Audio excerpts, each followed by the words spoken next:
ओम नमो भगवते वासुदेवाय। जय श्री हरि, जय श्री भगवान विष्णु जी, जय श्री भगवान कृष्ण जी।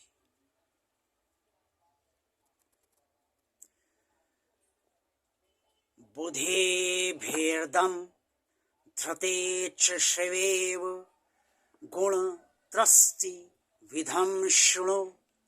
प्रोच्यमानं शेषेण पृथक्त्वेन धनंजय। कुरुक्षेत्र के मैदान में भगवान श्री कृष्ण जी ने अर्जुन को समस्त ज्ञान देते हुए ये बताया कि बुद्धि कितने प्रकार की होती है और बुद्धि भी कई प्रकार की होती है। भगवान कृष्ण जी ने कहा, जो मैंने अभी श्लोक आपके सामने पढ़ा है, उसमें भगवान श्री कृष्ण ने अर्जुन से कहा कि हे धनंजय, मैं तुझे संपूर्णता से अब ये बताता हूं कि बुद्धि कितने भेद वाली, कितने प्रकार की और धृतिका कितने प्रकार की होती है। तू उसे संपूर्णता से सुन।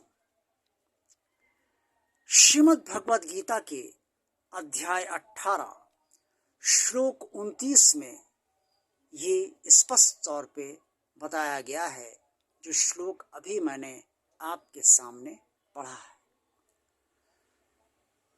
इसी अध्याय में श्लोक 30, श्लोक 31 और श्लोक 32 में बुद्धि के बारे में बताया गया है कि बुद्धि कितने प्रकार की होती है। एक होती है सात्विक बुद्धि, दूसरी होती है राजसी बुद्धि और तीसरी होती है तामसी बुद्धि। बुद्धि का हमारे जीवन में बहुत महत्वपूर्ण स्थान है। जैसी बुद्धि हमारी होगी वैसे ही हम होंगे, वैसे ही हम कर्म करेंगे और वैसा ही हम सोचेंगे, वैसे ही निर्णय लेंगे और तत्पश्चात वैसे ही कर्म हम करेंगे। भगवान श्री कृष्ण जी ने श्लोक 30 में, जो श्रीमद् भगवद गीता में स्पष्ट तौर पर वर्णित है, अर्जुन को बताया कि जो सात्विक बुद्धि होती है उसको ये पता होता है कि प्रवृत्ति क्या है और निर्वृत्ति क्या है, भय क्या है और अभय क्या है, कर्तव्य क्या है और अकर्तव्य क्या है, बंधन क्या है और मोक्ष क्या है। अब प्रवृत्ति क्या है? प्रवृत्ति का अर्थ ये है कि जब हम कर्मों के फल में से बंध जाते हैं और कर्म फल की आशा के साथ करते हैं तो ये प्रवृत्ति होता है। और निर्वृत्ति क्या है कि जब हम फल का त्याग कर देते हैं तो ये निर्वृत्ति हो जाती है। कर्म तो करेंगे ही, लेकिन जब फल का त्याग कर देते हैं तो ये निर्वृत्ति हो जाती है। कर्तव्य और अकर्तव्य क्या है? क्या मुझे करना चाहिए, ये कर्तव्य है। क्या मुझे नहीं करना चाहिए, ये अकर्तव्य है। भय क्या है और अभय क्या है? किस चीज से मुझे डरना चाहिए और क्या भय है इन कर्मों को करने में, कितने प्रकार के भय उत्पन्न हो सकते हैं, इसका ज्ञान होना। और अभय का मतलब ये है कि जितने भी भय हों उन सब से हमें अभय रहना है, डरना नहीं है। और इसके बाद है बंधन। कौन से ऐसे कर्म हैं और उन कर्मों के जो फल हैं जिनसे हमें बंधन होता है। इस शरीर को वर्तमान जन्म में कर्म करने से बंधन होता है, फल प्राप्त होने से बंधन होता है और मृत्यु पश्चात भी कर्मों के फल से बंधन होता है। और मोक्ष तो आप सब जान ही गए होंगे कि मोक्ष का मतलब है कि परमात्मा की प्राप्ति। कैसे हम परमात्मा से तक पहुंच सकते हैं? जो इन सब बातों को यथार्थ में जानता है, वास्तव में जानता है और जान जाता है, उसकी बुद्धि सात्विक होती है। एक तो सात्विक बुद्धि हमारे पूर्व जन्म के संस्कारों से भी होती है और दूसरा ये है कि वर्तमान जन्म में हम जितना यत्न कर रहे हैं भगवान के कीर्तन में बैठकर, सत्संग में बैठकर, भगवान से संबंधित साहित्य पढ़कर और उसका चिंतन मंथन करके और भगवान से जुड़ने का प्रयास करते हैं, इन सब से भी सात्विक बुद्धि हमारी धीरे धीरे अवश्य बनती है। जरूरी नहीं है कि हर चीज पूर्व जन्म के संस्कार से अगर हमारे पास नहीं है तो हमें इस जन्म में भी हम उसे नहीं पा सकते। हमें प्रयास इस ओर अवश्य करना चाहिए कि जो हमारे पास नहीं है, जैसी बुद्धि हमारी नहीं है, उस बुद्धि को हम सात्विक बनाने का प्रयास अवश्य करते रहें। भगवान की पूजा पाठ करते रहें, मंदिर जाते रहें और भगवान से जुड़े रहें, प्रेम से भगवान को भजते रहें। इन सब से सात्विक बुद्धि हो जाएगी, क्योंकि जब आप भगवान से जुड़ गए तो सात्विक बुद्धि तो अपने आप हो जाएगी। अब है राजसी बुद्धि। राजसी बुद्धि का अर्थ ये है कि जिन लोगों की राजसी बुद्धि होती है, यानी कि जिनके अंदर रजोगुण बहुत ज़्यादा होता है, जैसी बुद्धि होगी वैसे ही गुण का प्रभाव होगा। सतोगुणी बुद्धि होगी तो सात्विक बुद्धि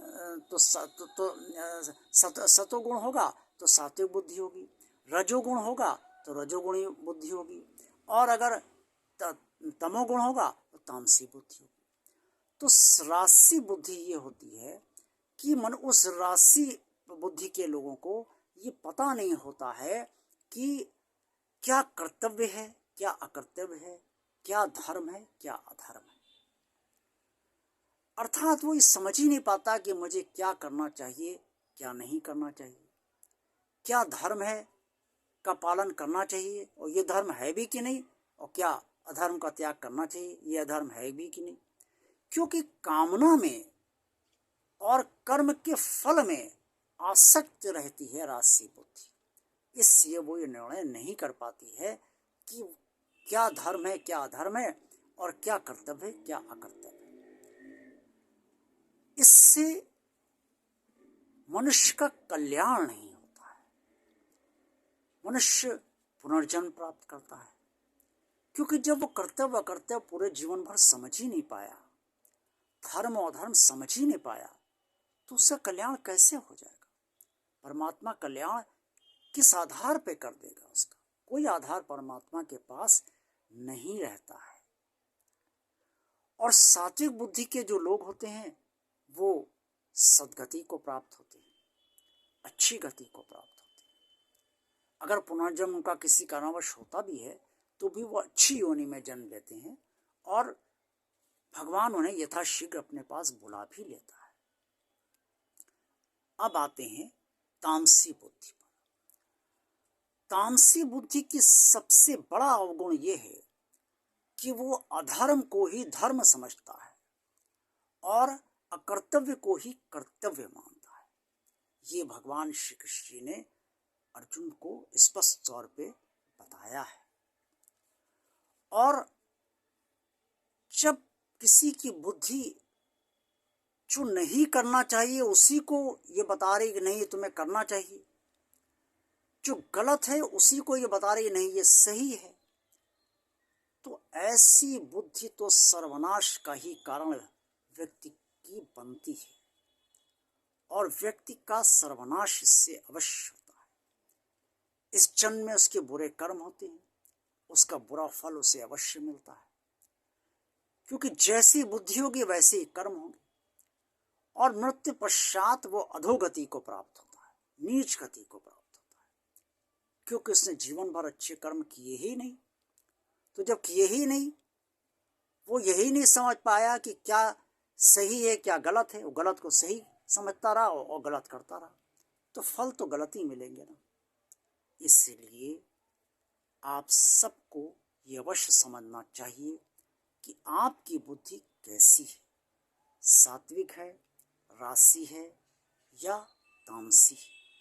अगर तामसी है भैया तो सात्विक बुद्धि में आ जाओ, कल्याण हो जाएगा, अभी से सुधर जाओ।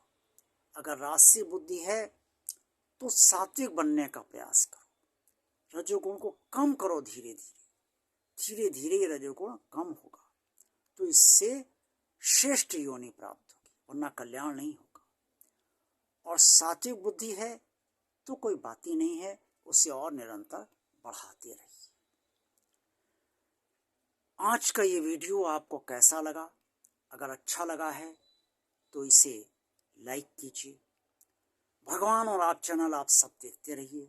जिन लोगों ने भगवान और आप चैनल को अभी तक सब्सक्राइब नहीं किया है, वो सब्सक्राइब इसे अवश्य करने का कष्ट करें और भगवान के कार्य को आगे बढ़ाएं। भगवान और आप चैनल ज़्यादा से ज़्यादा लोगों को शेयर कीजिए। कमेंट्स बॉक्स में आप जो कुछ भी कहना चाहें, अपने सुझाव वगैरह जो भी कहना चाहें वो अवश्य कहिए। ओम नमो भगवते वासुदेवाय। जय श्री हरि, जय श्री भगवान विष्णु जी, जय श्री भगवान कृष्ण जी। भगवान कृष्ण जी आप सबका कल्याण करें और आप सबकी बुद्धि सात्विक बने, यही मेरी शुभकामना है आप सबके प्रति। जय भगवान श्री कृष्ण।